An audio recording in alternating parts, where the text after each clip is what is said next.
Hello, and thank you for joining us today. My name is Paul Grod, and I'm the president of the Ukrainian World Congress. And I'm pleased to welcome you all to the launch of the Ukrainian World Congress's Strategic Advisory Council, formed of retired military leaders to help the Unite with Ukraine campaign and to push back the Russian invasion of Ukraine and to restore peace and democracy and territorial integrity to Ukraine. The Ukrainian World Congress is a global NGO which was formed over 55 years ago to unite the global Ukrainian communities. Today, the Ukrainian World Congress represents the interests of a 20 million strong Ukrainian diaspora with members in over 60 countries around the world. At the outset of the Russian invasion, full-on Russian invasion of Ukraine in February of this year, the Ukrainian World Congress created the Unite with Ukraine campaign. And we created this fundraising campaign, which to date has raised over 25 million US dollars, every penny of which has been used to successfully procure and deliver vital protective equipment directly to the defenders of Ukraine. Our logistical operation and extensive network of contacts on the ground in Ukraine have allowed us to send reconnaissance drones, bandages, first aid kits, helmets, body armor, night vision goggles, and many other items which are needed directly to the defenders of Ukraine on the front lines. As our operations have been getting bigger and more complex, we realize that although we have the network and the contacts, both at the top level at the Ministry of Defense of Ukraine and with the territorial defense forces, we are not experts in military strategy. And in order to continue our campaign and efforts, we need advice and assistance. The impressive group of people who you will hear from today have graciously stepped up to the challenge by forming the Strategic Advisory Council and providing Unite with Ukraine with this critical strategic advice and fundamentally helping us to literally save Ukrainian lives and continue fighting for Ukraine's freedom. With us today from the Council, we have the Chair of the Strategic Advisory Council, who has helped me form the concept and create the team, is retired Canadian Chief of Defense Staff, General Rick Hillier. Also with us is General Wesley Clark, U.S. Army, former Supreme Allied Commander of NATO forces in Europe. General David Petraeus, U.S. Army, former Commander of the Coalition Forces in Iraq during the surge, Commander of the U.S. Central Command, Commander of Coalition Forces in Afghanistan, and former Director of the CIA. And former Chief of Defense Staff of the Netherlands, General Dick Berlijn, who unfortunately could not be with us today. However, he is a critical member of the group, and we look forward to working with him. I will now hand over the discussion to the Chair of the Strategic Advisory Council, General Rick Hillier, to deliver a few remarks, after which we will be able to take questions from the audience. Please, General Hillier, thank you. Paul, thank you very much, and thank you for the welcome and introduction. And ladies and gentlemen, good morning to you from the great province of Newfoundland and Labrador here in Canada.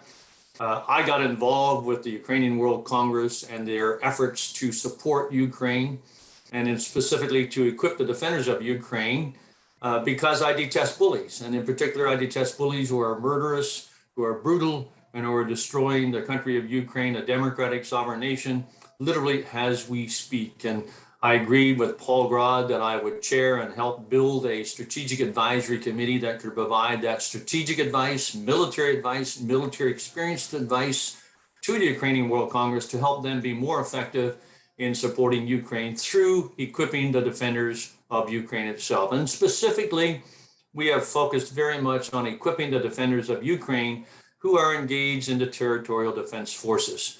More than 100,000 of them are part of the TDF, the Territorial Defense Force, and they join older men and women, younger men and women. They join to defend their families, to defend their villages, and to defend Ukraine from where they live. And then President Zelensky, because of the dire situation, signed an order saying that the Territorial Defense Forces could be deployed anywhere in the Ukraine to support the war against that brutal invader. And so now you've got men and women who've had a minimal amount of training and who lack much of the essential protective equipment, who are now deployed directly into the fight against the Russians themselves. We wanted to rectify that. We wanted to give them the basic protection to increase their probability of survival.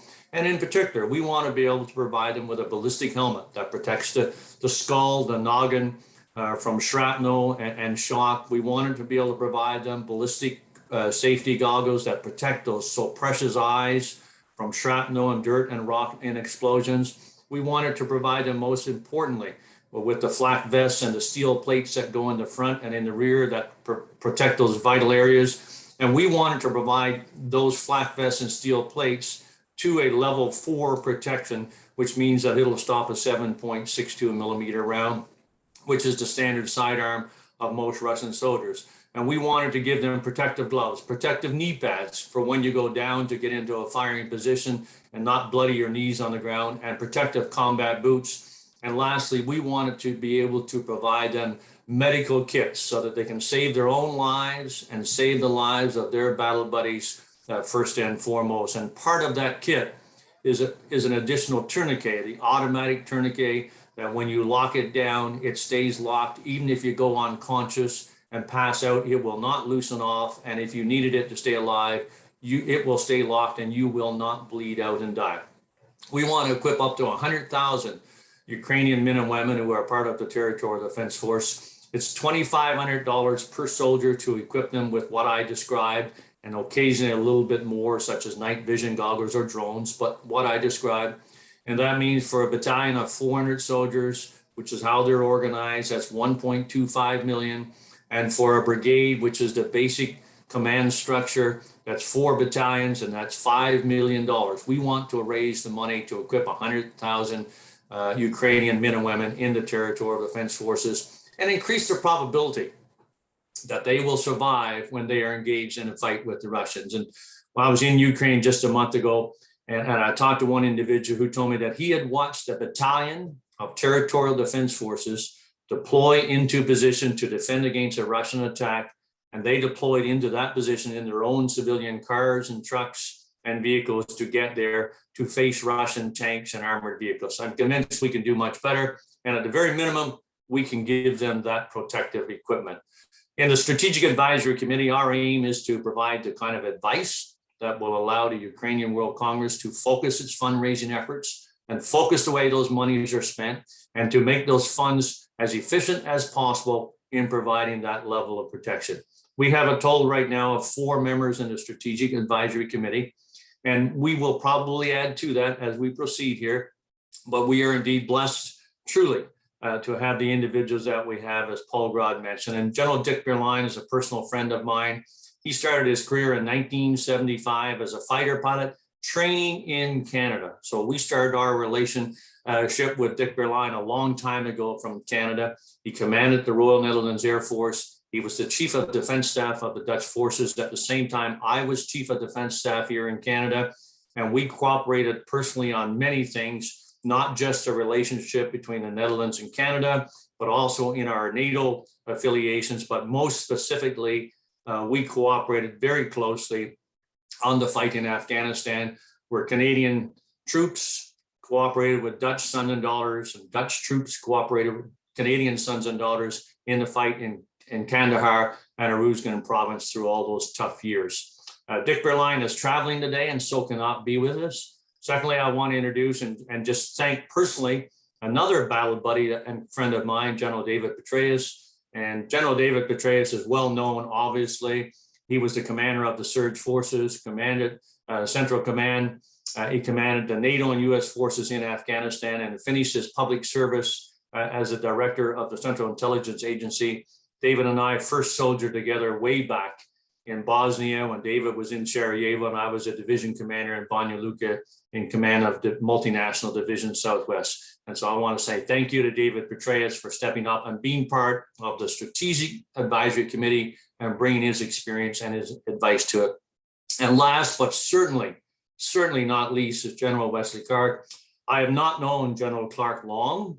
I met him just recently at an event we did together, but I have known about him, I have known of him, and I have admired him and respected him for a very, very long time. A Vietnam veteran, a graduate of West Point, a Rhodes Scholar, and lastly, the commander, or the Supreme Allied Commander of Europe during the time of the great difficulties in Bosnia and Kosovo. And in fact, I was a division commander when General Clark was SACEUR. And as we worked together in those different spheres to try and bring some stability and security into Bosnia and Kosovo. And obviously, he is well-versed and understands incredibly well the intricacies of the challenges that we face in Eastern Europe, now in Ukraine itself.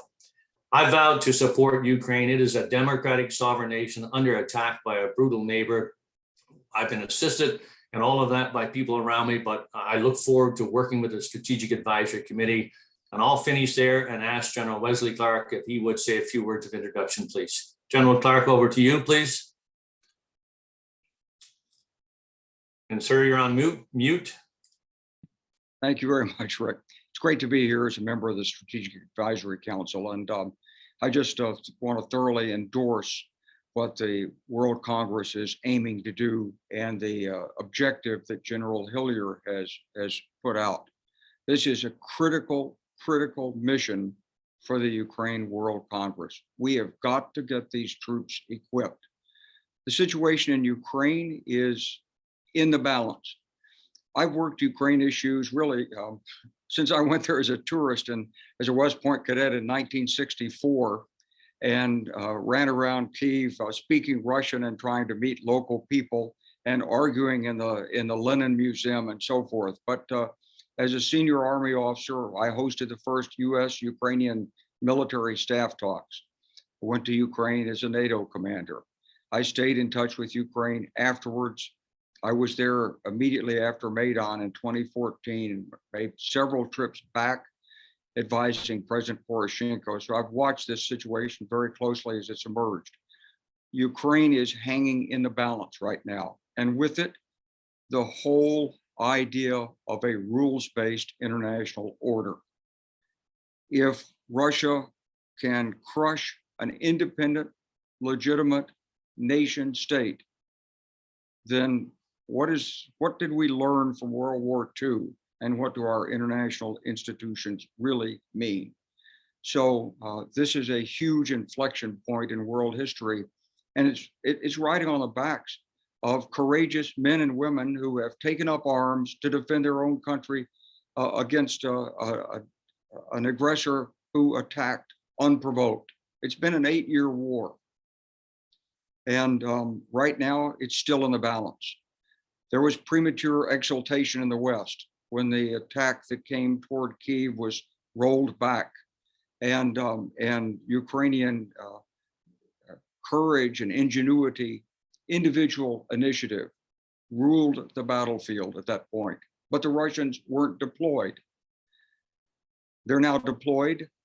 They're using the artillery advantage, their electronic warfare advantage, and a lot of poorly trained troops to hold the Ukrainian forces in position along a very long linear front. And they're pushing for the destruction of the Ukrainian forces, or at least its best elements. And as General Hillier said, the Ukrainians are putting some of the territorial defense forces into the front line. So the outcome is uncertain. It looks very favorable that we've got military assistance going in. I'm delighted to see the long-range HIMARS rocket systems go in and see Russia's reaction to it. And certainly the Ukrainians want us to believe that this is a crucial system. But the truth is, the Russians still have the advantage in electronic warfare. They have the advantage in artillery. They think they can basically call up additional people, throw them into the line with little training, and hold the Ukrainians in position while they're pounded. From the Ukrainian side, of course, the great advantage is the individual initiative and strength of the soldiers. And so that's what we're really counting on here. We've got to equip them. We've got to give Ukraine the capacity for an operational reserve force so that it can actually conduct a counteroffensive successfully into the Kherson area and eventually roll back Russian penetration in Donbass. We don't want to see aggression rewarded. So it's a hybrid war. Putin still believes he can win through energy, through politics, overthrowing European governments, bringing China in after Xi Jinping gets his third term. We don't believe he should win. We believe the strength of the West can prevail. But it comes down to organizations exactly like this one, who are harnessing civilian power in the West and our financial resources to support the brave men and women who are fighting for all of us in Ukraine. Thanks, Rick. I want to introduce now General Dave Petraeus. Well, thanks very much, General Clark, and thanks, General Hillier. It's a privilege to be part of the Strategic Advisory Council of the Ukrainian World Congress. And I've joined this for three reasons, frankly. First, I believe very strongly in the cause for which Ukrainian forces are fighting, a cause they only need to look over their right and left shoulder to remind themselves of. And of course, it is literally their national survival. And I believe strongly that we should advocate for providing everything that they can employ effectively to defend their country and indeed to take it back from the Russians. Second, I think that this is a crucial time in which we need to maintain visibility, awareness, and support of Ukrainian forces and the Ukrainian government. We have to keep this war on the front pages of our newspapers and social media posts. And this summer is going to be a pivotal time when it comes to that. And then finally, it's just impossible to say no to an old comrade from our time together in Bosnia, and then a very, very supportive chief of defense staff during the early years after the 9/11 attacks. And of course, that is General Rick Hillier. This is, again, as I said, a pivotal moment. It's a moment in which we need to help Ukraine not just survive economically in terms of humanitarian support, but to halt the Russian offensives that they have relaunched, having taken control of Luhansk province, now trying to take control of Donetsk province, and then indeed to help the Ukrainians mount a counteroffensive to liberate areas in the south first, and then to continue in the other areas seized by Russia since the invasion. The performance on the battlefield of the Ukrainian forces so far has been nothing short of inspirational, truly extraordinary. They won the battles of Kyiv, as General Clark noted, also Chernihiv and Sumy in the north. They've pushed Russian forces out of artillery range for the most part around the second largest city in Ukraine, Kharkiv. They very grudgingly gave up terrain in Luhansk. And now they're trying to defend Donetsk from the new Russian offensive. I think it's important to note that their performance and training has been equally exceptional. When they go to train in Germany on a new weapon system, they won't take coffee breaks. They don't want to have an hour for lunch. They don't want to stop at 6 o'clock in the evening. They want to get the training done and get back to the front lines to use the new capabilities that are being provided to them. Now, as I mentioned, is a truly pivotal time. It's a time when we need to sustain the massive support that's been provided by the US in particular, but also that of other NATO members and global partners, all seeking to help Ukraine. It is a time in which Ukraine does need additional specific systems to go with the massive amounts of weapons and ammunition that have been provided so far. But also needs such as those that General Hillier described earlier and were emphasized by General Clark. So again, it's a privilege to be part of an organization that is advocating for Ukraine and Ukrainian forces based on the collective experience that we can bring, in my case, a number of combat commands, time at the CIA, and visits to Ukraine as well. And with that, Rick, I'll hand it back to you. Thank you. David and Wes, thank you so much for your comments and your support on the SAC. And obviously, we look forward to being able to help Ukraine through the Ukrainian World Congress in every way we possibly can.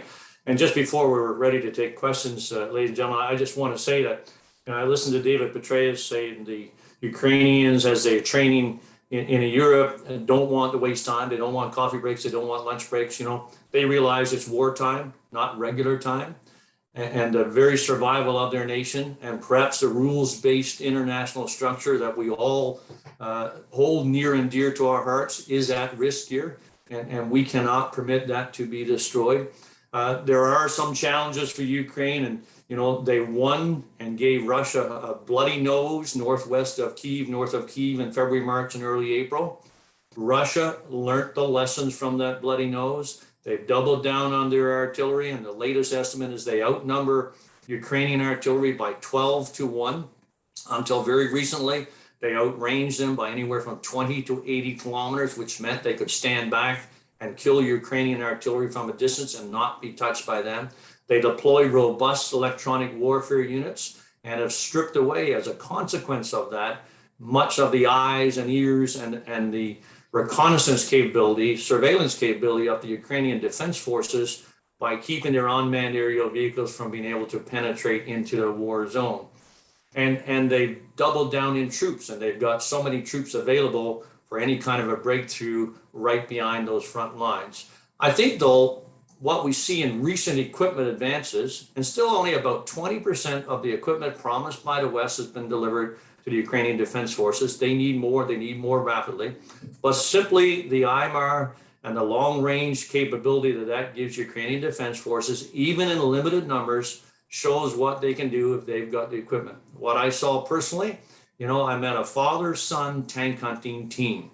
The son, about 20 years old, nicknamed Sniper. The father was nicknamed Dragon. And on one night alone, with their courage and their skill sets and their persistence, they hunted down and killed 4 T-72 tanks. One of the tanks took 21 separate shots from an RPG-7 to kill it, because that's an old weapon. My point is simply this: they've got the courage, they've got the valor, they're willing to sacrifice themselves to defend their families, defend their towns, and defend their country. If we can help get them the equipment from the West, and we want to advocate for that equipment, and we want to advocate for people to donate, and if we can participate in getting them the personal protective equipment that I described, we can help them win this war. And the war is winnable if they get the support from the West. I'll stop right there and hand it back to you, Paul, and I think we'd be ready to take any questions then. That's great. Thank you very much for those very, very wise, insightful comments. I'll start off and moderate the question and answer here. I will try to get through all the questions. In some cases, I may try to amalgamate some of the questions where they're similar. And I just wanted to start off, just taking off from where General Hillier ended with respect to the HIMARS and the equipment.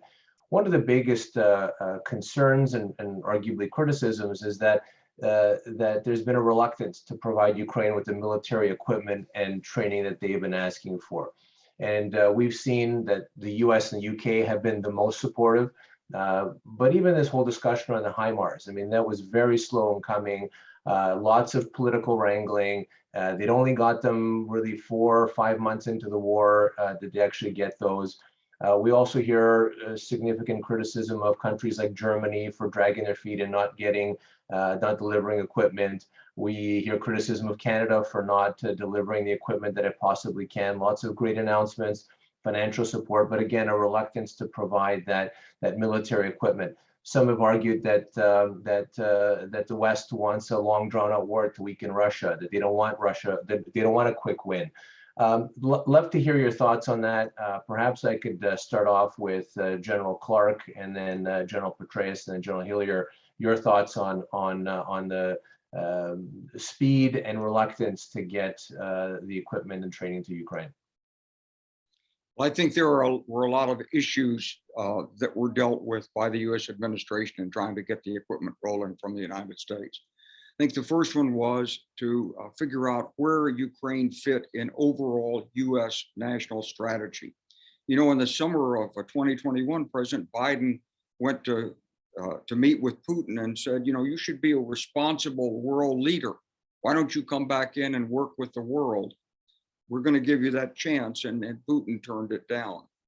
And there was a lot of misunderstanding, I think, about the real determination of Ukrainians to resist what the Russians were going to throw at them.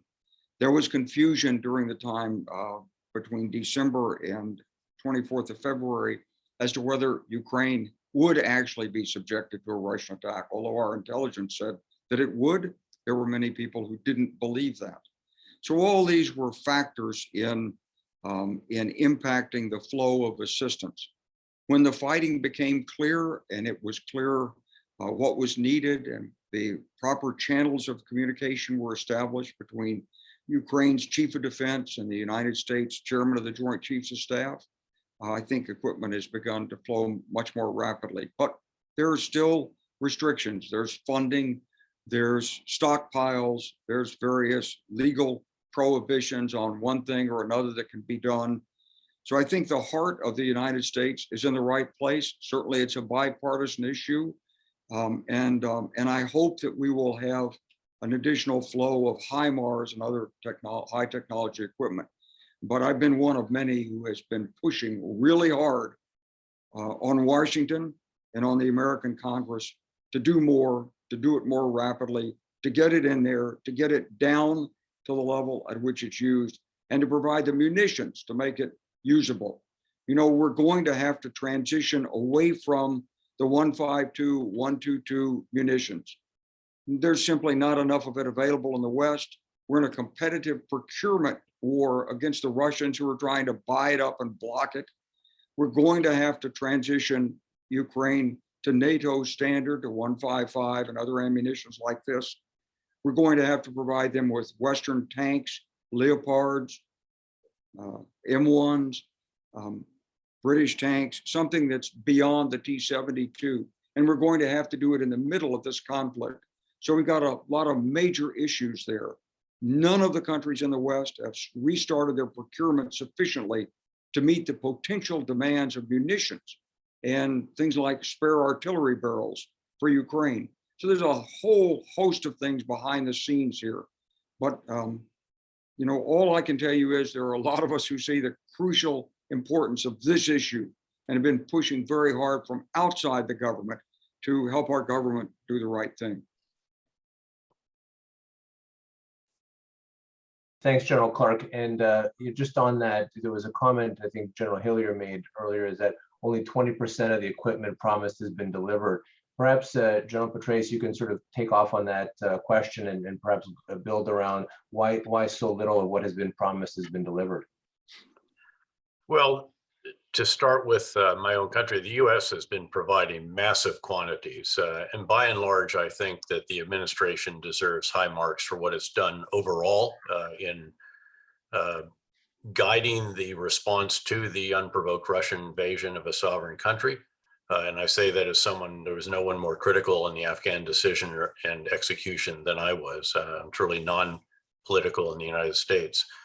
The U.S. has provided staggering quantities of arms and munitions. Just to remind you, 126 heavy artillery pieces, 155 millimeter howitzers. So we are transitioning, as General Clark suggested, from the Eastern Bloc 152 to the Western Bloc 155 NATO standard howitzer. 410,000 rounds of 155 millimeter howitzer ammunition. I mean, again, it's just almost hard to imagine how much this is. To put it in context, this will take at least, and it's probably much more than this, at least 10,000 5-ton trucks, unless they're specially configured to hold these rounds, just to transport them from where they're provided, presumably in Eastern Poland, to the front lines in a country that is the size of Texas. We've provided 6,500 of the Javelin anti-tank guided missiles, which are incredibly lethal and effective because they can attack from the top down. They're a fire and forget weapon system, and their range is generally much farther than you can see. 1,500 Stingers, shoulder-launched anti-aircraft missiles that are very, very effective as well. So these have been, again, staggering quantities.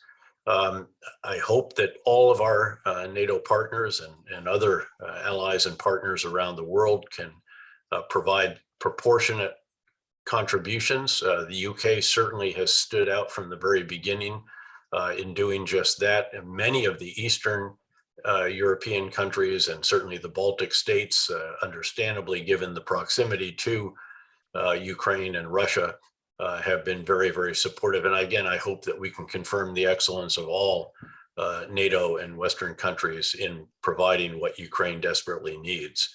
I do think that there are specific items that it would be helpful to see more of provided to Ukraine. The multiple launch rocket systems, the so-called HIMARS, truck-mounted multiple launch rocket systems. We've provided 12 of those so far. To be sure, there's only 100 Ukrainians actually trained on these right now, but they're training more rapidly and providing more of those and the munitions to go with them, especially the more accurate Gimler's munition, and then I think even the Army Tactical Missile System, which adds considerable reach to that weapon system as well. I'd love to see us provide Predators, or the Gray Eagle, as the Army terminology is for it in the United States.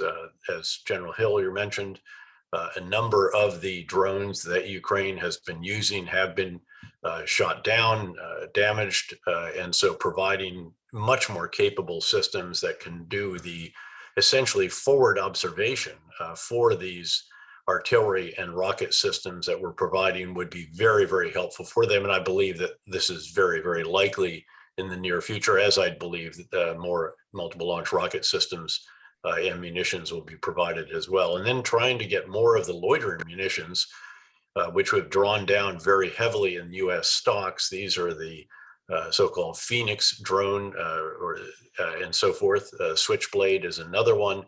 These could be very, very effective, especially when Ukraine begins to launch its counteroffensive, when they can establish contact with the Russian forces, fix them, and then pop these loitering munitions in the air. They are fire and forget. And again, they are very lethal and could be a real game changer for Ukrainian forces.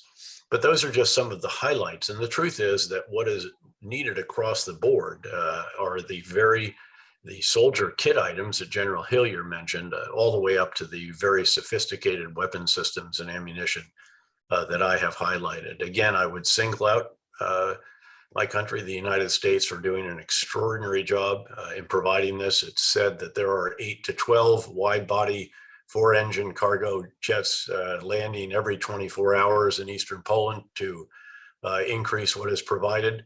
I certainly hope that all other NATO and Western countries can do likewise. And I think that's been a bit of that issue, General Petraeus.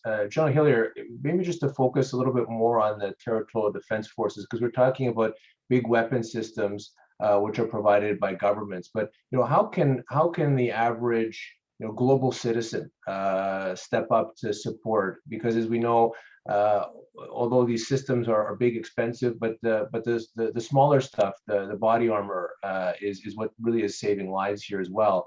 What do you think we can do here to really step that up?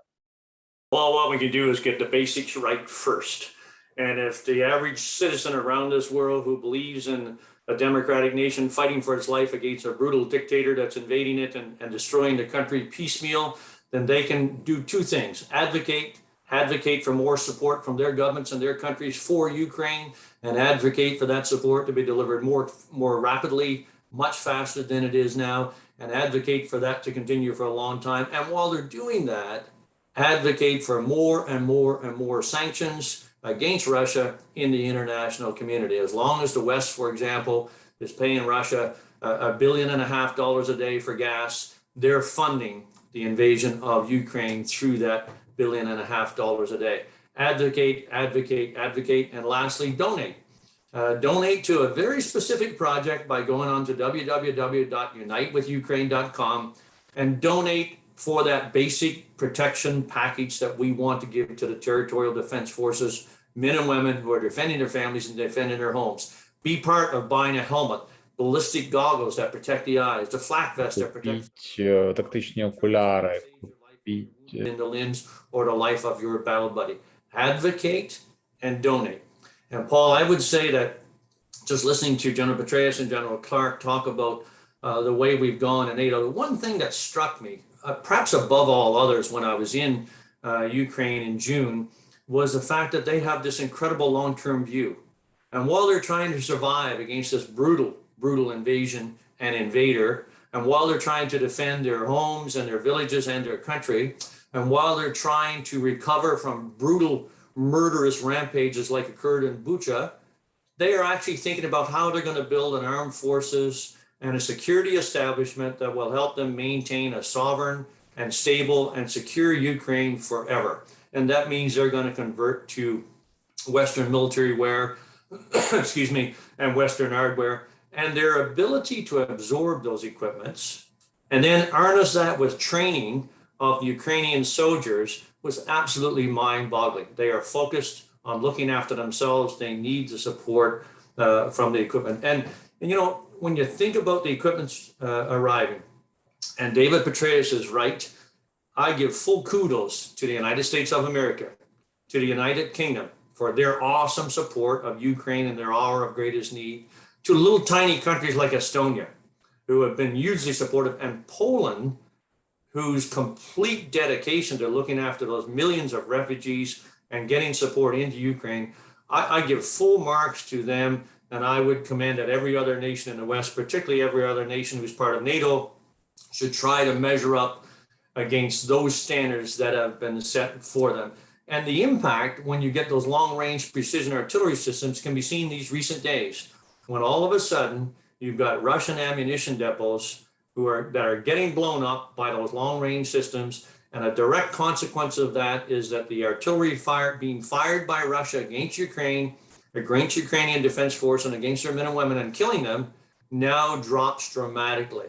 3 weeks ago, the Russians were firing something like 10,000 rounds per hour. Just think about that for a second. That's back to 1917 and Passchendaele. That's the amount of artillery. Now they're down to about a tenth of that. And that's a direct consequence of getting those systems that could target long range, those Russian ammo depots, and take them out one by one and reduce the ability of the Russian forces to be able to do that.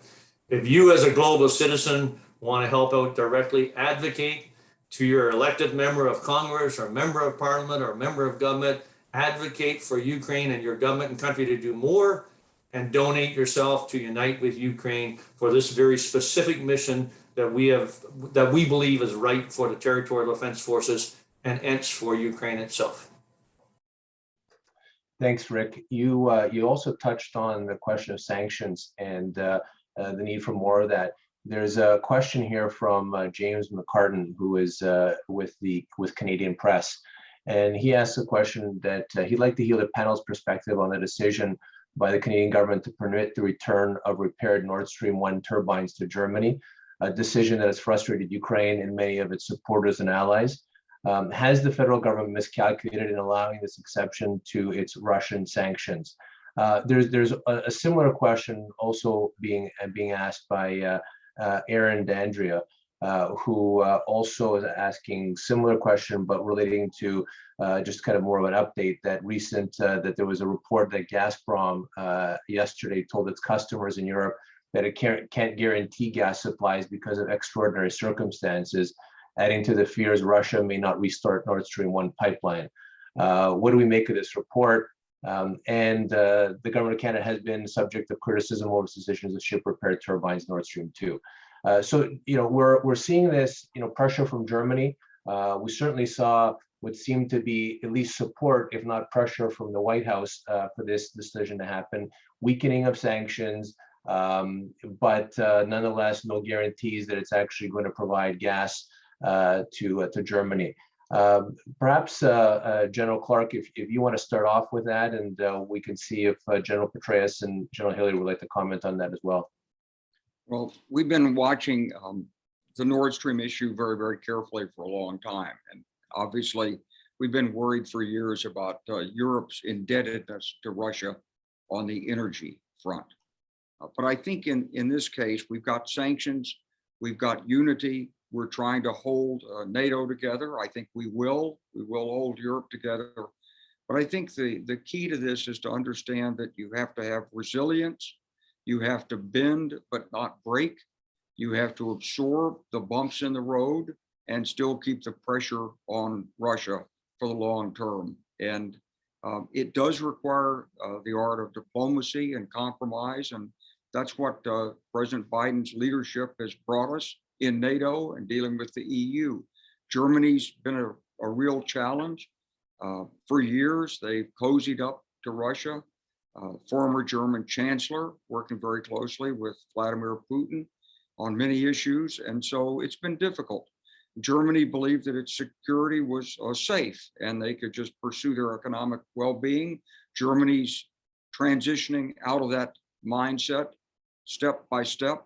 The hard thing about the West, if you believe in democracies, is every democracy has its own internal processes. Canada, the United States, Germany, Britain.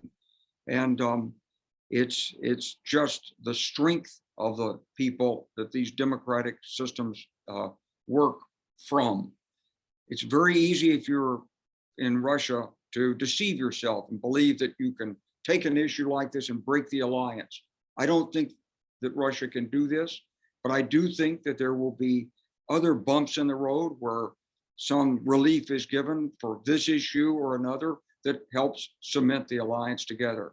So I wouldn't be concerned about this. I'd be looking down the road. And remember, at this point in this struggle, the military factor is the dominant factor. If we don't succeed on the military basis right now, then the rest of it is not going to help Ukraine.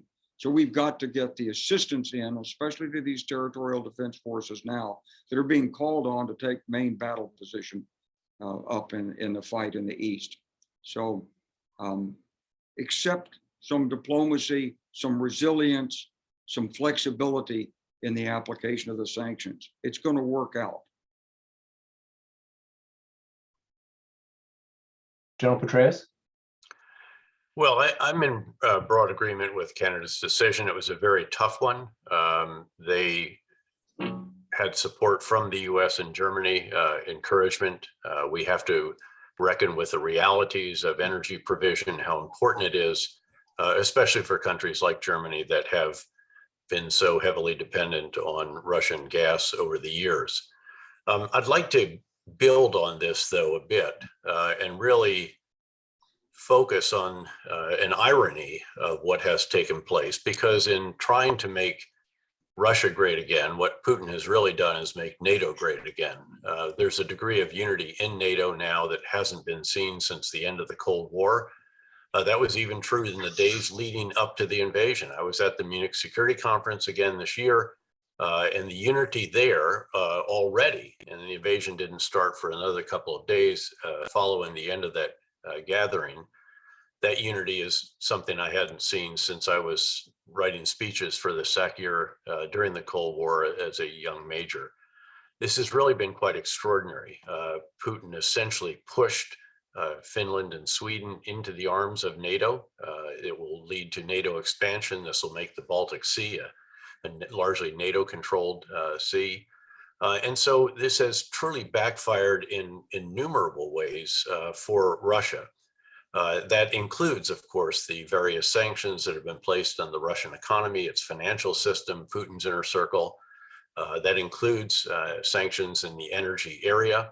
It includes export controls that are going to make it very, very difficult for Russia to build or replace the systems, the enormous quantity of systems that it has lost on the battlefield.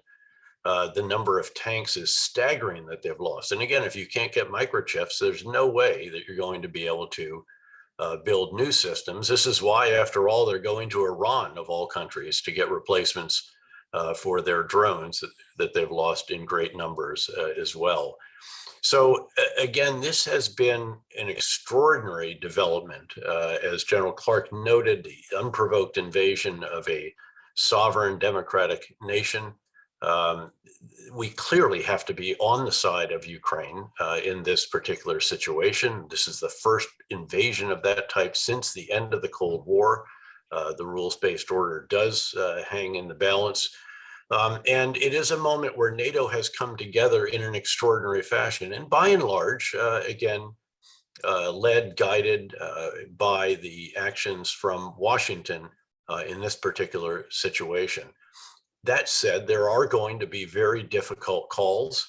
I think the issue of the generator return for Nord Stream 1 clearly was one of those. But again, I think Canada weighed all of the options, the information, the pros and the cons, and ultimately made a decision that I think was in the best interest, really, of all involved. Because again, if a major country like Germany is deprived its energy, the cohesion that I've just described, the unity that has been truly extraordinary since the invasion of Ukraine is going to be a potential casualty as well. Thanks, General Petraeus. Of course, you could tell that the Stakeholder Advisory Council is not monolithic, and we have often very different views on certain things, including this issue, but I certainly welcome that. General Hillier, would you like to comment on the turbine question and the sanctions? Yeah, Paul, just a few words really, and I'm a slight bit, I think, more harsh on the Canadian government decision, and I wish it had been slightly different, or in fact different, as simple as that. I think maybe we are going to see two things from this, and I'm worried about both. Number one is Russia is going to see this as a sign of encouragement, that there will be decisions made that will benefit them as we go along the route. And the second thing I worry about is that we're now at 6 months. You know, we're in the middle of summer. Inflation is rearing its ugly head in the West. People are coming out of the pandemic and want to travel, and the focus is anything but Ukraine. And this decision to send the turbines back to Germany, would be seen in hindsight as maybe the time when we have now not going like this on sanctions, more and more sanctions to Russia, but in hindsight, it may be seen as the straw that broke the camel's back, and we may start to see a relenting of pressure from NATO, from the West in general. I hope that that is not the case, but I think we saw after 2014 and the invasion of Crimea and what occurred, that in a very short order, the pressure from the West started to relent, and Russia was not paying the severe price that it had prior. And in this case, I worry in hindsight that the turbine decision might be the trigger that causes that to start occurring now. Instead of going upwards and onwards with more and more sanctions, that this might be the straw that caused it to turn downwards. I'll stop there. Paul, if I could just pile on there, I think that there inevitably in very complex situations like this are very difficult decisions. There end up being exceptions to every rule. In this case, however, I think that the broad trend is one in which the US, together with its NATO allies and Western partners, are examining the supply chains of every one of the major industries, particularly those that have an impact on the battle in Ukraine, the war in Ukraine, and essentially sanctioning those elements that enable the various industries through their supply chains. The best example of this was the very early export controls on export of microchips to Russia. Also, of course, you have the financial sanctions, which include the freezing of the $600 billion that Russia stashed around the world, thinking that it would avoid sanctions in that way. But to their surprise, those particular sanctions have not been violated, including by China, which is the largest holder of those foreign reserves. So again, I'm quite heartened that the direction forward is that of continuing to make these sanctions more difficult for Russia, to continue to make the supply chains more inaccessible for Russia, but that there will have to be, from time to time, if you will, prudent exceptions to the rule, because you could lose that unity that is so critical going forward. But again, a very, very difficult decision, to be sure. Thanks. Thanks, General Petraeus. I will just comment that it is public knowledge that the Ukrainian World Congress has very actively, together with our member organization in Canada, the Ukrainian Canadian Congress, has actively opposed that decision. And in fact, the Ukrainian World Congress has launched a judicial review of that decision. And in discussing with the German government, I was disappointed to see that they were not prepared to explore the option of increasing the gas flow through the Ukrainian pipeline, which would have both provided Germany the gas supply that it needs and also supplied Ukraine with the energy security that it needs. So it would have been a double benefit to utilize that pipeline. And secondly, I think a lot of people are very concerned with the closure of the nuclear power plants. And we know gas is also used to produce electricity in Germany. So sometimes there's a question of, is this a simple solution, and are they falling prey to Russian blackmail? But I want to move on to a different topic here. Democracy is a wonderful thing, Paul. It is. And as you could tell, the Stakeholder Advisory Council, I mean, that's the whole point, is we want to bring the best minds to the table to try to come up with the best decision. So really appreciate that, this active discussion. We have a question from Frank Gardner, who is the BBC security correspondent. He asks, is it realistic when Ukrainian officials, example, their deputy defense minister yesterday, saying that they're going to take back all of Russian-occupied Ukraine, including Crimea? General Clark, do you want to start with that one, and then we'll move to General Hillier and then General You're Petraeus? giving me the lead-off hit in all of these, and I appreciate it, Paul. First, All right, I'll switch later. I want to say that I like the way General Petraeus has formulated his answers in many of these, and I do want to say that that we do have to have some flexibility and some resilience in NATO. So what you're doing in Ukraine with the World Congress to find alternatives is really important, and you've got to show those. But on the other hand, the leaders have to balance this thing off. As I learned in my experience as NATO commander, there's no single target, there's no single action that's more important than NATO unity.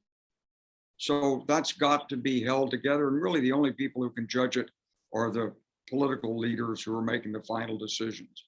So I have to support that, even though I also support what you're doing to try to find alternatives.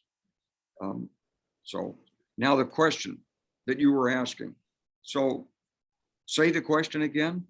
So the question is it realistic when Ukrainian officials say they're going to take back all of Russian-occupied Ukraine, including Crimea? Is it realistic? Absolutely, it's realistic. Why shouldn't Ukrainian officials say that they want to take back this terrain? It's their country. One of the things I've never understood is if you believe in a rules-based international order, then you should accept the fact that Ukraine's territories are inside its boundaries. It's Ukraine's airspace, it's Ukraine's land. So this war started in 2008 with the seizure of Crimea, 2014 with the seizure of Crimea. It's been going on for 8 years. And that's the standard is rules-based international order. Crimea is Ukraine's. Donbass is Ukraine's. Of course it should be taken back, but unfortunately, any peace agreement is going to reflect the facts on the ground. So if we don't provide Ukraine the means to take this back, or through some other means, economic means or whatever, encourage Russia to pull out, then we've rewarded aggression. And I think that'll be a signal failure of the United States and the United Nations and NATO. So even though NATO is not directly involved in this, even though the United Nations is not directly involved in under uniting for peace resolution, it's still the international order. And so, yes, it's totally appropriate for Ukraine to ask for this. Can it be done? Will it raise risks? Will Putin accept defeat? Yeah, all those are questions that are going to be asked out there. But I think it's necessary for Ukraine as an objective to say that, yes, it will take back its territory. Russia, you started this. You're the ones that began the use of force. You're going to lose. Once Putin realizes that he can't win, this will be over. And until he realizes that, it won't be. So I'm all for the objectives set forth by the Deputy Defense Minister. Thank you. General Hillier and then General Petraeus. Yeah, Paul, and what I would say is just like General Clark said, absolutely. And I think, yes, for Ukraine to take its territory back, but not in the short term. And over the longer term, what Ukraine has to do, supported by the West, and without that support, it will not be possible, is make it so painful for Russia to hang on to eastern parts of Ukraine or Crimea itself, because the pain will be so great, the pain in the sanctions, which will cripple their economy over the middle and longer term, and the pain and losses on their military, on the military front, for which they cannot keep going indefinitely. They simply cannot do it. And so just simply, again, things like those long-range precision artillery systems that we've just seen attack those ammunition depots, you know, those kinds of things are going to impose the kind of pain that Russian armed forces cannot withstand forever. And eventually the pain will get so great, and there might be intermediate steps where Putin tries to turn this over to, supposedly independent Ukrainian regions and leaves Russian troops or brings Russian troops back to Russia, leaving it over and supporting them with weapons. But if the pain of sanctions and the pain of military attack continues to be such that he feels it, eventually that support will diminish also. So yes, objectively, it should be the goal of the Ukraine to take that terrain back. It is their country, and it can be done over the longer term, is my view. General Petraeus, before you give your answer, there was a follow-up from Frank Gardner, who posed the initial question saying, but Crimea includes Sevastopol. And of course, that's the home of the Russian Black Sea Fleet. Is it realistic that they're going to give that up? So just a bit of a twist to his original question. Well, first of all, just let me say thanks to Frank for all of the reporting that he's done over a number of decades, and especially admirable given his own personal experience, needless to say, with terrorism. And thanks to General Clark for his kind words. I should merely note that he was a professor in the social sciences department when I was a cadet, so perhaps he contributed to that development. Look, I think declaratory policy, such as we heard yesterday, is a function of a number of different factors. One of those, very importantly, is domestic politics. No Ukrainian leader can accept a future in which Ukraine does not retake all of the territory that Russia has seized from it starting in 2008. That said, the reality, again, of that particular declaratory policy, of that aspiration, could be challenging, needless to say. And individuals like Henry Kissinger and others, and in fact been criticized for what they put forward, although that what they were advocating was looking forward to a moment when there may be negotiations. And this obviously would be an exceedingly difficult issue for Russia, as well as obviously for Ukraine. At the end of the day, I think that the Washington decision, announced as nothing about Ukraine without Ukraine, is particularly significant. I think that is exactly the right approach. Frankly, it was not the approach that we followed in the negotiations of the deal with the Taliban, where we excluded the Afghan government from the discussions about the future of their own country. And this administration, in fact, accepted that agreement when it took office. In this case, I think that that discussion, that our own declaratory policy, that there should be nothing decided about for Ukraine without Ukraine, is absolutely the right approach. And I think, again, that it should not be a surprise to hear a Ukrainian leader make the statement that the deputy minister made yesterday. Thank you. The next question is from National Post correspondent Brian Pasifumi. Brian asks, can you explain how the Council's mandate will be split between advising Ukraine's territorial defense force and advocacy support to properly equip them? Can you also explain what sort of advice and guidance the committee will offer defenders? Are we talking day-to-day, on the ground strategy, or generally more broad strokes? And perhaps I'll turn this question to the chair of the advisory council to answer that question. General Hillier, please. Paul, thank you, and Brian, thanks for that question. Look, we are put in place and have formed the Strategic Advisory Council to advise the Ukrainian World Congress on how best to support Ukraine in their darkest hour. And we believe, as part of that our focal point with what we can do should initially be to help equip the defenders of the Territorial Defense Force. So we will advise by being conversant with the situation on the ground, and by having the discussions with the military leaders of Ukraine to help define exactly what is their greatest need, their greatest priority, and out of those priorities, which ones that we could help them fill. And that's what we want to do. Get that ground truth from the leaders, specifically of the Territorial Defense Force, help realize within those priorities which ones we could actually have a chance of helping them meet, and then advise the Ukrainian World Congress where we should put our efforts and where we should put our energy. And then lastly, look at areas around the world where we could help meet those priorities. So whether we're looking for flak vests and steel plates and helmets, for example, can we first of all provide some by industry inside of Ukraine to either regrow, regenerate, or rebuild? And in fact, we've already done a little bit of that. And we'd obviously like to do a lot more.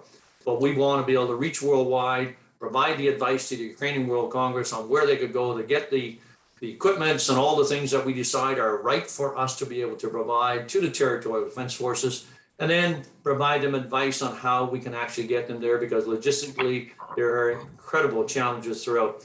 We're not going to be providing advice to commanders on the ground on a day-to-day basis or on strategy and tactics. Let me just tell you what I saw, what I hear when I talk to some of them is that they're fully engaged, they're astute, they understand the situation on the ground much better than we ever could from a distance. And I'll just reflect back to my own experiences. When I was a commander on missions around the world, the nemesis that we encountered were those people who showed up for 3 days. And at the end of 3 days, when they left, they had the answer to every single major issue that we had been wrestling with for a year or two and had not been able to resolve. And we don't want to be those instant experts. What we want to do is help them in their prioritization, and then help articulate what's in those priorities that we can help them meet, help them get, and help Ukrainian World Congress get that. And at the same time, advocate Western governments, other organizations to fill perhaps other parts of that priority list. And so our advice is going to be really structured along that way. But look, I look at Dave Petraeus and Wes Clark. I know they will give advice to anybody who needs it, anybody who asks for it. And that advice will be reasoned and common sense and based on their experience when it's given. Thanks, General Hillier. I'm going to move on to the next question here. There's many piling up and some excellent questions. The next one is from Didier Loris. He is from AFP, from Paris. He's the Security, Defense, and Diplomacy Correspondent for AFP. His question is the current rhythm of weapons delivery appropriate? Should it get quicker? But more importantly, should it get more coordinated in terms of training Ukrainian soldiers so they are truly able to use so many different types of weapons? Thanks. Perhaps General Petraeus, could I ask you to take that question first, and then we'll ask General Hillier and then General Clark. Sure. Keep in mind again that Ukraine is not just engaged in a war of attrition with Russian forces, it's also engaged in a force generation competition in which it is racing to recruit, train, equip, organize, and employ additional soldiers and additional capabilities. And of course, Russia is trying to do the same. And the desperation of Russia's situation, by the way, given the massive losses that they have taken, keep in mind that Russia has been losing every single day more soldiers than we lost in the worst month, the entire coalition, the worst month in the surge in Iraq. These are staggering losses, and then multiply that times 2 or 3 for wounded in action who can't return to combat, and you have some sense of the challenges that they face. And this is why they have gone to every one of their republics and required them to produce a battalion, which is a very interesting, not the most organized or rational manner of how to go about, again, recruiting, training, equipping, organizing, and employing forces. The Ukrainian approach has been very impressive, again, as with everything. And I should just note that I visited Ukraine not long after President Zelensky was elected, met with his military leaders, went to the front lines then in the Donbass, in the Luhansk area particularly, specifically, and was hugely impressed by the development of their leadership and their forces just since 2008. So they have a very, very good process. There are cells, NATO elements, coordination cells that are working this very hard under General Clark's old headquarters, both as Supreme Allied Commander Europe and his other hat as the commander of US forces in Europe. Those are together. There are elements in the United States, the Transportation Command and so forth, that are also augmenting that. And they're pushing very, very substantial quantities of weapons and ammunition and other capabilities to the borders of Ukraine, and then the Ukrainians take it from there. Needless to say, there are challenges with the delivery of items within Ukraine. After all, they're being shot at as they are being transported. There are challenges in terms of effectively getting these items into the hands of those actually at the front lines in an organized fashion. But by and large, I've been very, very impressed by what has been going on. Again, certainly, look, I was a battlefield commander in 5 different occasions in the first decade of this past year, or this century. And no commander ever feels that he has enough troops, money, weapon systems, bandwidth is another one, or drones in today's day and age. And that is the case, clearly, for the Ukrainians. And they're not reticent, and they shouldn't be reticent, nor should President Zelensky be reticent in voicing the needs that they have. And my sense is, again, that the NATO countries, led by the US, have been working very, very hard to provide what they believe the Ukraine can absorb and employ effectively. But again, there are certainly items that could be, in the minds of many, provided more rapidly or in greater quantity, and could be put into use. And I think, again, that there is a constant reappraisal of Ukraine's capability to absorb additional items, and a constant, change in the priorities, keeping in mind that you're transporting massive quantities. And this is not just about building an iron mountain in eastern Poland or elsewhere on the borders of Ukraine. This is about providing what can be used in an effective way in a timely manner. Thank you, General Petraeus. General Hillier? Well, I just would echo what David has said. Where you stand on something depends on where you sit. And if you're a battlefield commander and you've got Russian tanks 1.5 kilometers from your position, hey, you wanted it yesterday. If you're standing in the halls of the Pentagon or State Department or in London, England, you're saying have months, 6 weeks, 8 weeks, we're moving as rapidly as we possibly can. And somewhere in between, there's a saw off where the common sense will move it as quickly as you possibly can. This last several weeks has seen an acceleration of equipments, particularly from the United States of America. That's wonderful. But we're still about 20% of what's promised has been delivered. And that obviously needs to change itself. But one of the things we haven't really talked about is when we alluded to it, but what needs to be delivered is the training piece of it here. And, you can bring in long range artillery and precision guidance and unmanned aerial vehicles of long endurance, long stay, and sophisticated main battle tanks.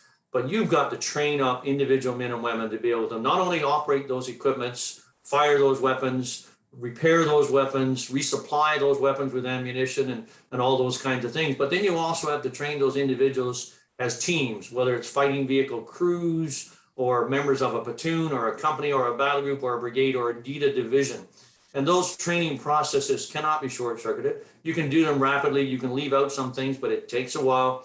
And the training piece of it, I think, is where we now need to put a big emphasis. And I think countries like Canada, for example, that cannot bring as much in the way of weapons and munitions to Ukraine as perhaps the United States or UK could certainly step up its game big time on the training piece of it.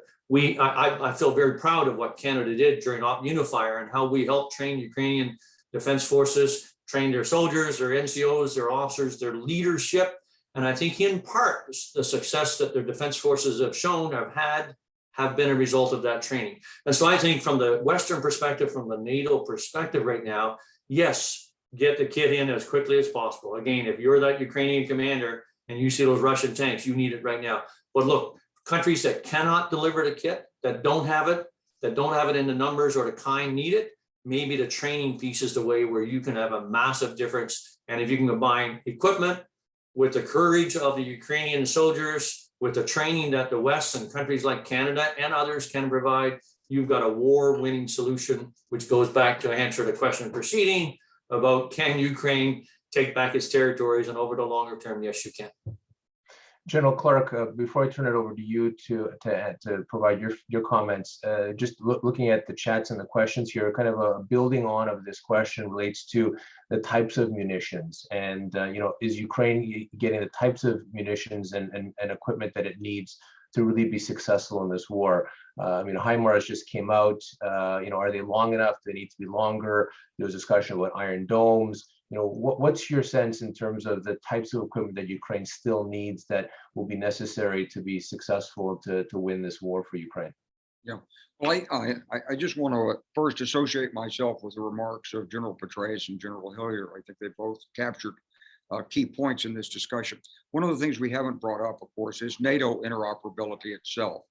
For 70 years, NATO's preached interoperability, and we've never really been able to achieve it because each NATO member state needs its own, to some extent, military industrial complex and supports it to some extent. So all NATO systems are not compatible in complete terms. There's been agreement on things like calibers of weapons. So what's happening in Ukraine is when nations are donating equipment, we're going to need to pay increased attention to the logistics and the reconstitution, repair, and return of those systems to the battlefield. In the United States military, I was an armor officer. So I spent much of my career worried about spare parts and mechanics and trying to keep tanks operational. And I can tell you, it is an enormous challenge. So we can't forget when we give these systems into Ukraine that they've got to be maintained. They will take losses. Some of the losses can be repaired. Some of the damage can be repaired. Some of the lost equipment can be brought back and salvaged. All of that system has to be worked and put in place. And it is being put in place step by step, bit by bit. It's one of the things that's governed the speed of the equipping. Now, would we like to have different systems and longer range systems? Certainly. As a military commander, I'd like to see them have a full brigade, 2, 3, 4 brigades of HIMARS. And I'd like the HIMARS to have the most modern long-range munitions. And I'd like Russia to be put on notice that it is not a sanctuary. So the fact that you can use Russian systems and attack Ukraine, okay, you've done that, you've invaded, your territory is not safe.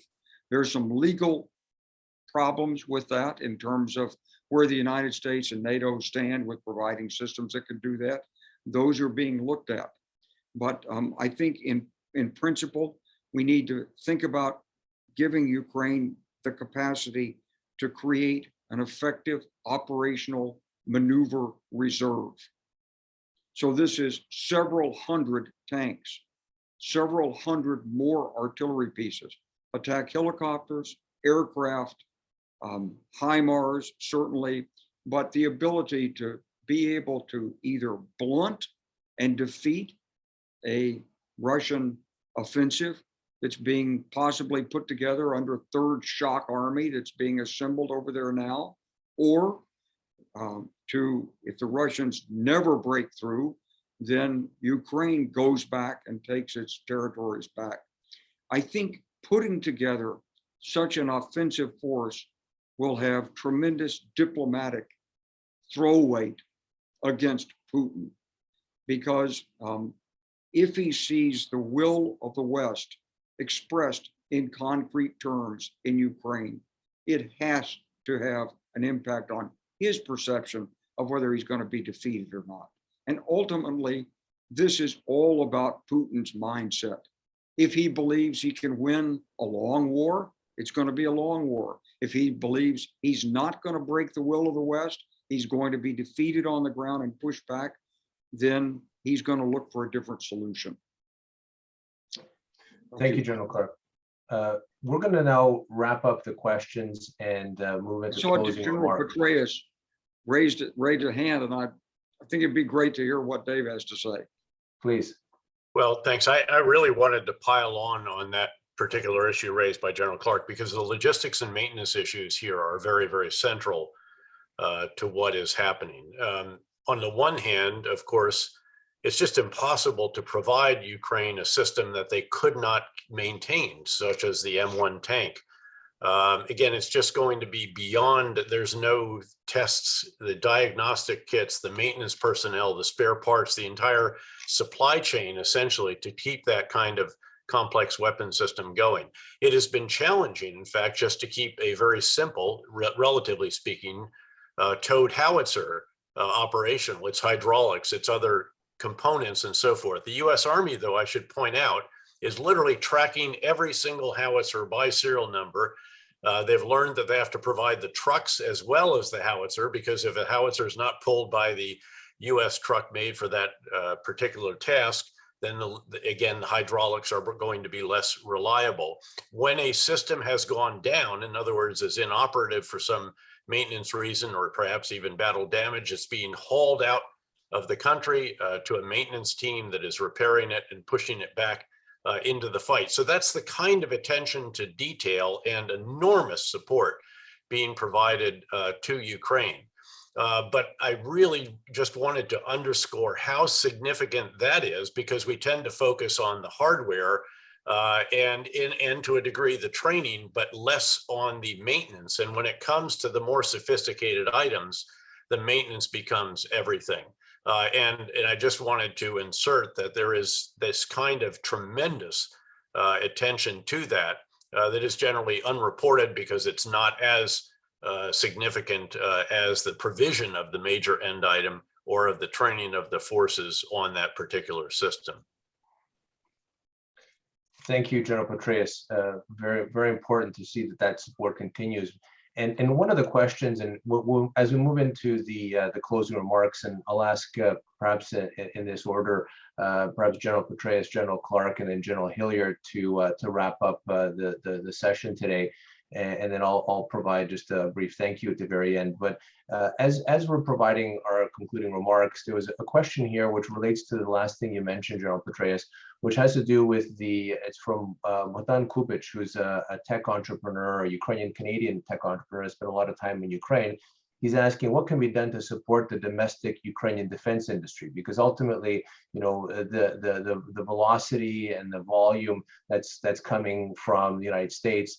The question is that sustainable, and should we be focusing on helping to build out a more effective Ukraine defense industry? So perhaps in your concluding remarks, you can reference that and provide your concluding remarks. So General Petraeus, please, over to you. Sure. Look, one item to point out, I think, is just how substantial the Ukrainian defense industry has been over the years. Of course, it was a huge element of the overall Soviet defense industry.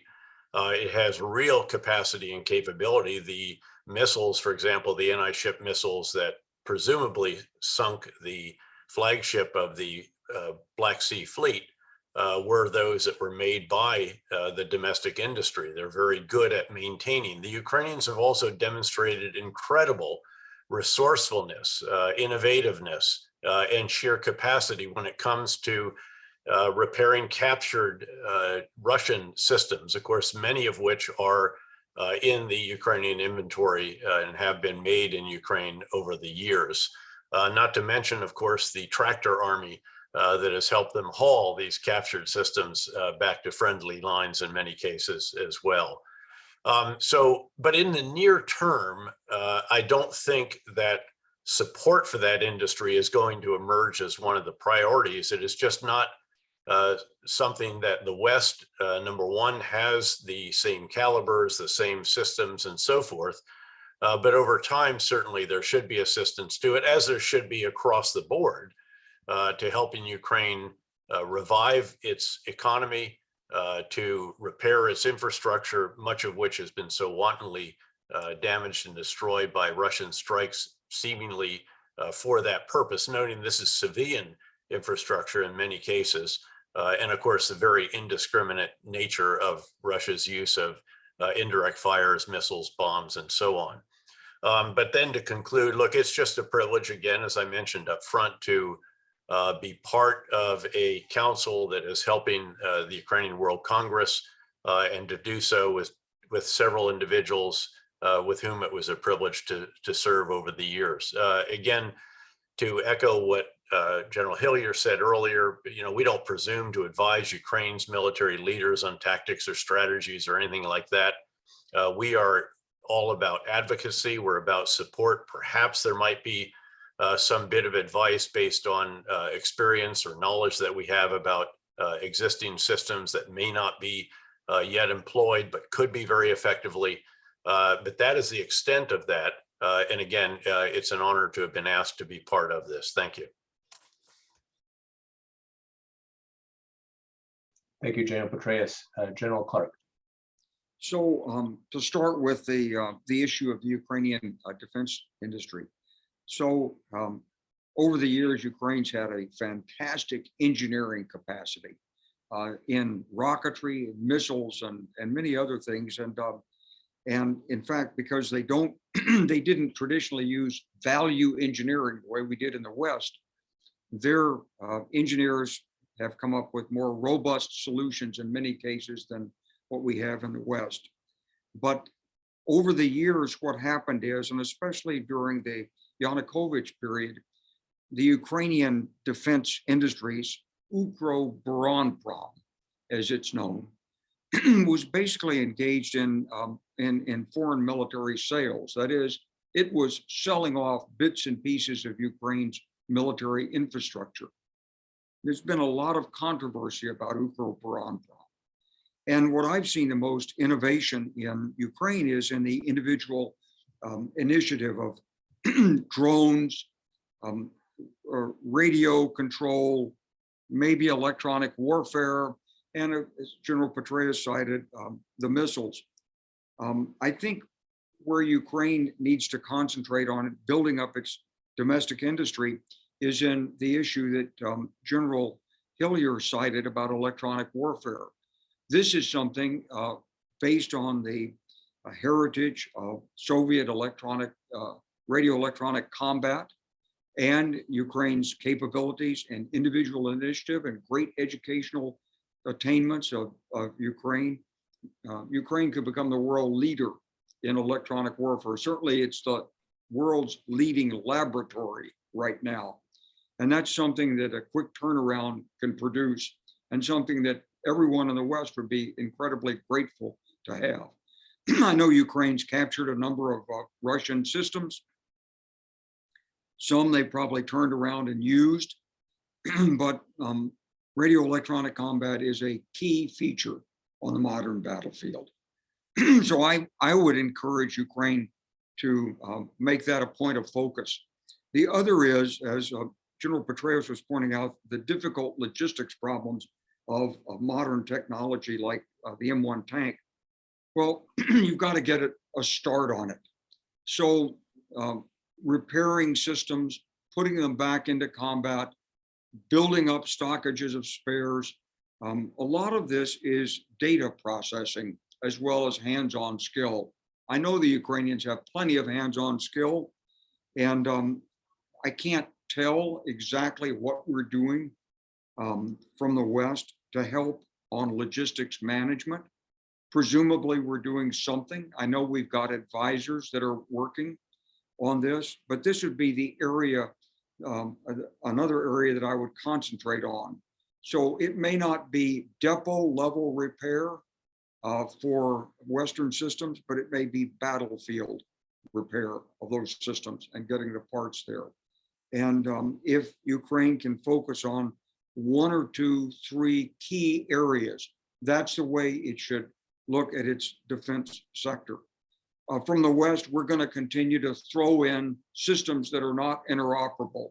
I'm sorry, but there's no parts that I know of on the Caesar French artillery system, other than maybe the caliber of the ammunition that's compatible with the US 777-155. They're just not compatible. So you're going to have multiple chains of supply going back to the factory in some other country. But it can be handled. And we have to look at this as both a short-term and long-term problem. Ukraine is going to have to transition to Western systems. You can only do so much with the T-72 tank. The tanks the Poles gave, they don't have reactive armor. They don't have the night vision equipment. They're not comparable to a T-90 tank. And so Ukraine's going to face a fork in the road, probably already there, of having to transition. And of course, the West is going to support that. As General Hillier was saying, doesn't get a lot of headlines. But it's the bread and butter of a military operation. As I was saying earlier, if we prepare to sustain this in the long term, economically, diplomatically, NATO resilience, sanctions, and strengthening Ukraine's military from the soldier level up, from those territorial defense forces up to the right systems, to the right assistance and training and support outside of Ukraine. That's the stuff that's needed to convince Vladimir Putin that he's on the wrong side of history. And this war is essentially about one man's opinion. Since he was the prime minister before president, since he spoke at President Kuchma's inauguration in 1999 and made this phrase that stuck in the minds of many East Europeans, he said, Ukrainians and Russians, we're more than brothers, we're in each other's souls. The Polish National Security Advisor came to me a week later in Belgium and said, you know, he's trying to restore the Soviet Union. He's trying to restore the Soviet Union. And the whole record of Putin's statements and attitudes for the next 23 years after that has been on that line. This is about convincing Vladimir Putin he's not going to win. He's a very tough guy. He's a strategist. He's wily. He's determined. Don't ever underestimate him. So it's about doing all of the hybrid activities, including building a resilient Ukrainian defense sector in those sectors where it has a comparative advantage. We can do this. I want to just conclude by thanking General Hillier for inviting me to be on the advisory council. I'm honored to be on it with General Hillier and General Petraeus. Known General Petraeus for many, many, many years. I greatly admired his military achievements. I've known General Hillier for a long time. We met even when he was Chief of Defense, and I've been a great admirer of Canada's armed forces ever since I was a major in Germany working with the 4th Canadian Mechanized Brigade Group in Bavaria. And so it's great to be reunited in this very important mission. But Paul, I want to say to the people in the Ukrainian World Congress, you're really engaged in something important here. The West is not run by totalitarian leaders. The West is an expression of individuals and their attitudes and their courage and their commitment and their willingness to sacrifice, speak up, and take the heat for it. And so you formed an organization many years ago with the Ukrainian World Congress, which is an essential part of what our democratic systems are about.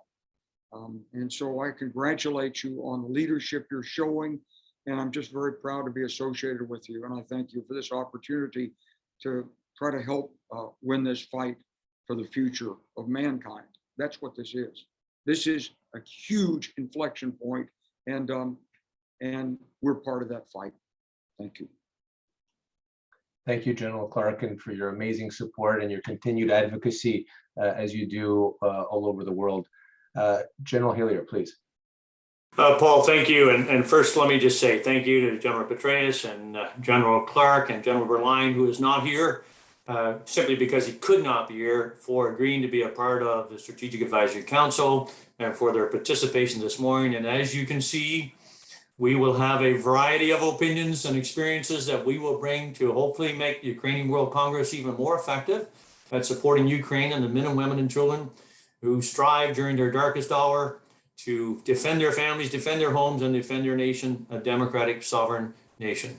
And so thank you to them for already agreeing to be a part of this. On the building of the industrial side, or the rebuilding of the industrial side, I'm a little tiny bit more optimistic, I think. And I kind of see both ends of the spectrum here. You know, as I think it was David mentioned, Ukraine was an arsenal in the Warsaw Pact. I mean, and so they had immense capacity, perhaps not as advanced technologically as we need right now, but they had an immense capacity. So I was sitting down with the defense minister and we were chatting about a variety of things, including that. And he said, look, you know, we just got 30 T-72s, but when they arrived in Ukraine, they were new. They didn't have reactive armor. They didn't have standoff armor. They did not have night vision. And now we're going to rebuild them. And it takes us 2 to 3 months to do that. But Ukraine could do it.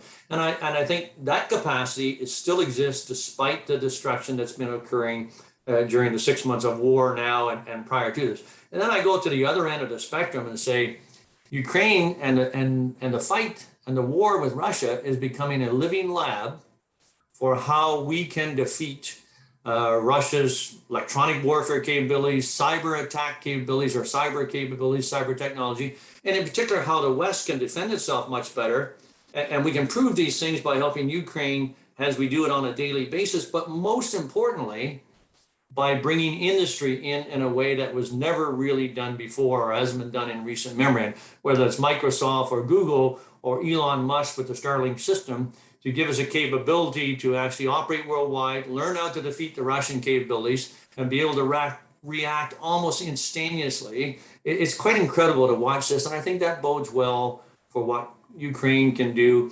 And last thing, I mentioned this earlier when I was there, their ingenuity, and I know it's been mentioned several times, the ingenuity of being able to take things and make them work and rebuild, and rebuild Bucha while they're doing a detailed investigation of the atrocities that occurred there, and get things back to a normal life, and the trains running on time after a missile strike or an artillery strike. And Paul, you and I experienced that when we were there on a trip. So I'm more optimistic, I think, on Ukraine, given half of a breathing space, can rebuild its industry and build a new industry, and part of that is a defensive industry.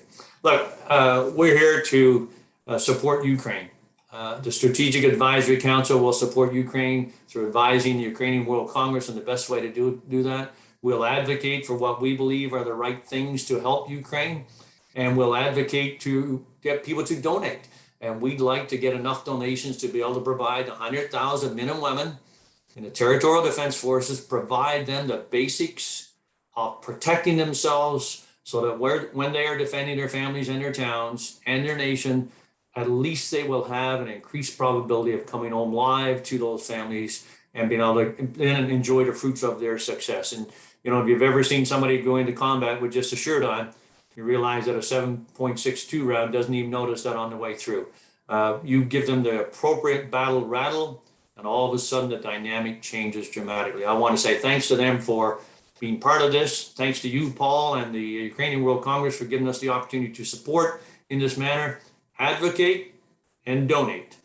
And if you want to, go on to unitewithukraine.com and donate. And if you're a part of a company or a home office and you want to donate, go on to Unite with Ukraine and donate. And let's give the men and women of Ukraine a chance to defend their country and defend a democratic society that is part of everything that we do. So thank you very much.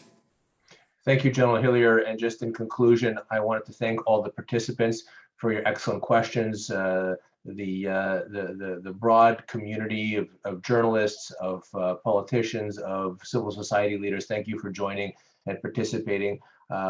Namely, I want to really thank Generals Clark, Petraeus, and Hillier for joining us today, spending time providing us with your insights. I really look forward to working with all of you and other members of the Ukrainian World Congress's Stakeholder Advisory Council.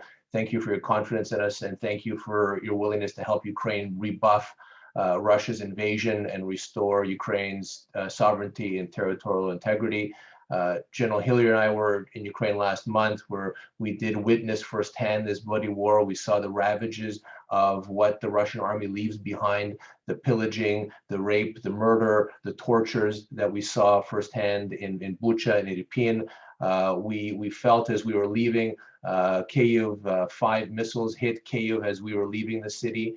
So there is a hot and bloody war happening in Ukraine where hundreds of people are dying every day. We have to appreciate that and remember that we can't become sensitized to this. And so to all peace-loving people in the world, please support Ukraine by generously donating to Unite with Ukraine, whether it's to the defenders of Ukraine or to the drone army. So once again, unitewithukraine.com or ukrainianworldcongress.org. So thank you very much for your participation. Slava Ukraini, glory to Ukraine, do перемоги, may Ukraine be victorious. Thank you very much.